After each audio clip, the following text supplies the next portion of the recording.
Imagine you are standing in the checkout line. Your bank account is healthy.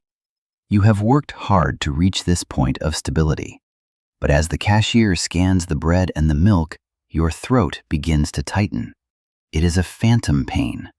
You feel like a fraud who is just one wrong purchase away from total collapse.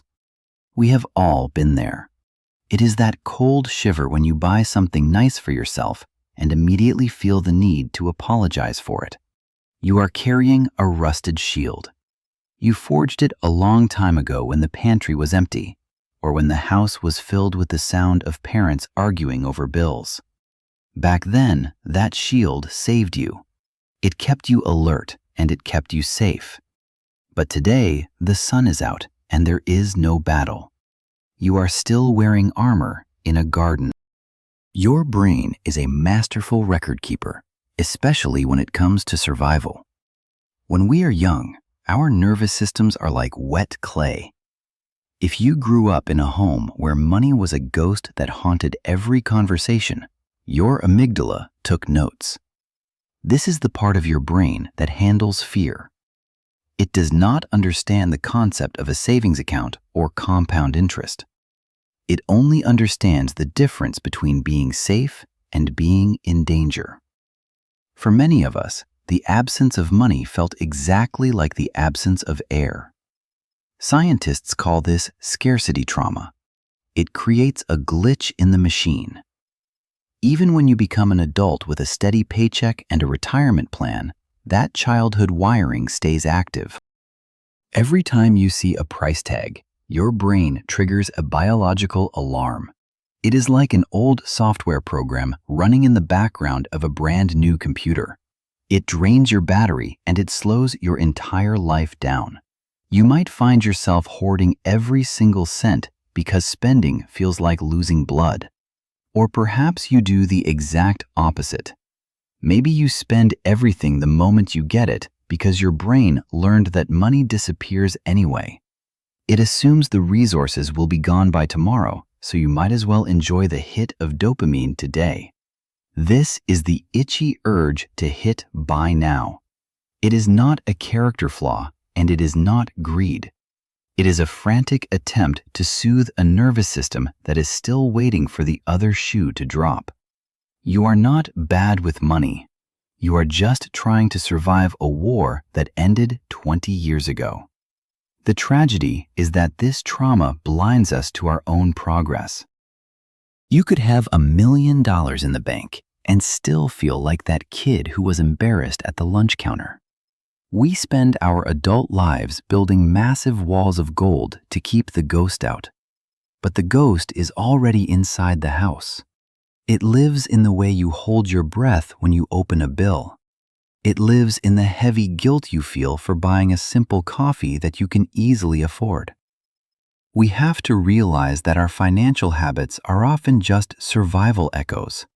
They are sounds bouncing off the walls of a canyon we left a long time ago. The machine is not broken. It is just outdated. It is trying to protect a version of you that no longer exists. And until we acknowledge the shadow of that child in the corner, no amount of wealth will ever feel like enough. We will keep fighting enemies that have already retreated. We will keep holding our breath even when the air is free. This is the trap of the unhealed mind. It turns a season of lack into a lifetime of hunger. This is where we turn to the Stoics for a way out. They knew that the greatest wealth is a mind that is not at the mercy of external things. Marcus Aurelius used to remind himself that most of our troubles are things we choose to carry. He would say that the past has no power over the present moment unless you give it permission to stay. You are not your history.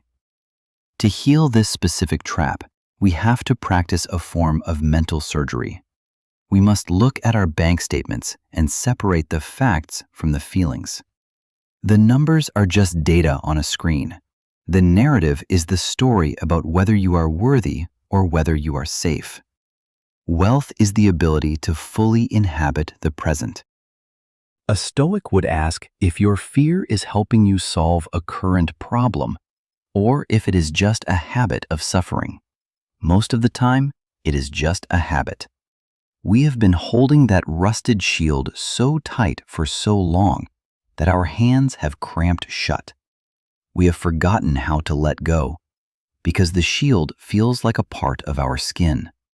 But finding internal freedom means looking at that shield and saying, "Thank you for protecting me when I was small. It served a purpose when things were lean. But then, you must have the courage to set it down on the grass." You are not abandoning your safety. You are finally allowing yourself to feel the safety you have already built. True abundance is not found in the size of the hoard. It is found in the stillness of a heart that knows the pantry is full. We can learn to walk into the grocery store without the ghost of our parents' stress walking beside us. We can learn to enjoy a meal without calculating the hidden cost of every single bite. This is the Stoic pivot. It is moving from a life of not losing to a life of actually living. The war is over. You are allowed to stop acting like a refugee in your own home. You have earned the right to breathe, and you have earned the right to be at peace with what you have. We cannot simply think our way out of an old survival instinct. We have to prove the old stories wrong with our hands and our breath. For the next 24 hours, I invite you to try a small experiment with me. It is a practice I call the evidence of abundance. Today, I want you to find one tiny thing that represents a want rather than a strict need. It could be a slightly nicer loaf of bread or a simple bunch of flowers from the corner shop.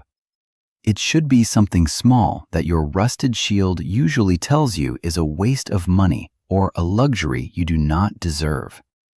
Go to the store and buy that one item. As you stand at the counter and pay for it, I want you to notice the physical sensation in your chest.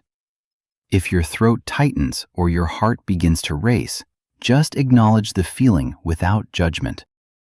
Tell yourself that this is just the phantom echo of a past that is no longer here. You are safe in this moment. Take that item home and place it somewhere where you will see it throughout the day. Let it serve as a physical anchor and a quiet piece of evidence. It is a signal to your brain that the scarcity you once knew is a memory and not your current reality. You are training your nervous system to finally accept that the sun has risen and the war is over. This is how we begin to heal the deep layers of the mind.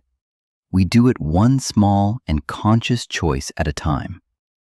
The Stoic wallet is a sanctuary for this kind of collective practice. It is a space for us to gather and refine our perspective on what it means to truly live well. We are not just managing numbers on a screen here. We are reclaiming our inner freedom and our peace of mind. Take a deep breath and let the shield stay on the floor. You have done enough for today. Rest well.